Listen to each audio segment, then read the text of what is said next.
Sadiq Khan is a complete idiot. Playing to the so-called ISIS and Daesh narrative that Western liberal values are incompatible with Islam is ignorant. Which values are you talking about? Female genital mutilation, honour killings, stoning female rape victims, forced child marriage. The majority of Muslims in the UK thinking homosexuality should be criminalised. Those values, the values espoused by the Islamist you shared a stage with 2 days after the London Bridge attack, the guy who advocates an ISIS-style caliphate. Maybe you're talking about the values embraced by the 9/11 al-Qaeda terrorist who you defended. Or the values of your boy Youssef al-Qaradawi, an extremist who applauded suicide bombings. Or the values of moderate Muslims who you described as Uncle Toms. You can't just speak to Uncle Tom's. Or the values of numerous people you shared a stage with who had direct ties to Hamas, Al-Qaeda, Al-Nusra, ISIS and the Muslim Brotherhood. Or the Nation of Islam founder you defended after he described Jews as bloodsuckers and called Hitler a very great man. You screamed bloody murder when Farrakhan got banned from the UK.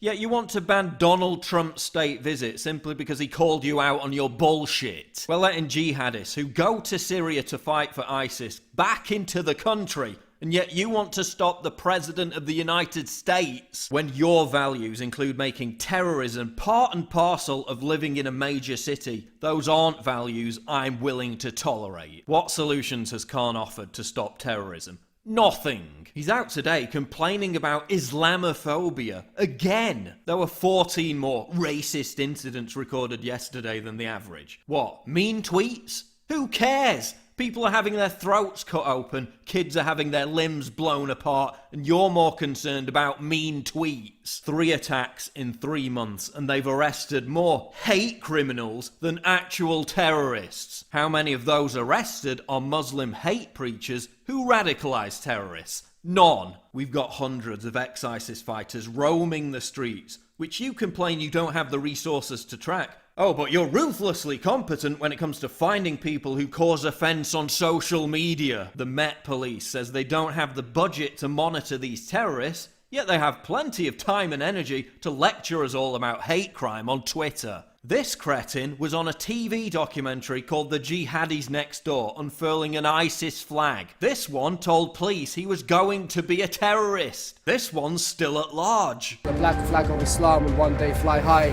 over 10 Downing Street. And where were you? Oh, I'm sorry, you must have been too busy checking for Islamophobic opinions on social fucking media. A woman was stabbed today by 3 Muslims screaming about Allah and quoting Quran verses. Was that a hate crime? So 3 Muslims stabbing someone while shouting about Allah and the Quran.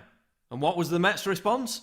Not terror related. But it really is unfair to accuse the left of being soft on terrorism. I mean, they reported this 15-year-old UKIP supporter to the government as a terrorist because he handed out leaflets and made a joke about Caitlyn Jenner, a teenage UKIP activist. Yep. He must be the real threat, right? Sadiq Islamist Khan isn't going to do anything. Theresa Sharia law is great May isn't going to do anything. Jeremy IRA Hamas-loving Corbyn isn't going to do anything. It pains me to say it, but the UK is a fucking joke. London is a fucking joke. It's full of politically correct twats who would rather be killed by terrorists than be called a racist. And that's why nothing is going to change. The attacks are just going to keep happening over and over again.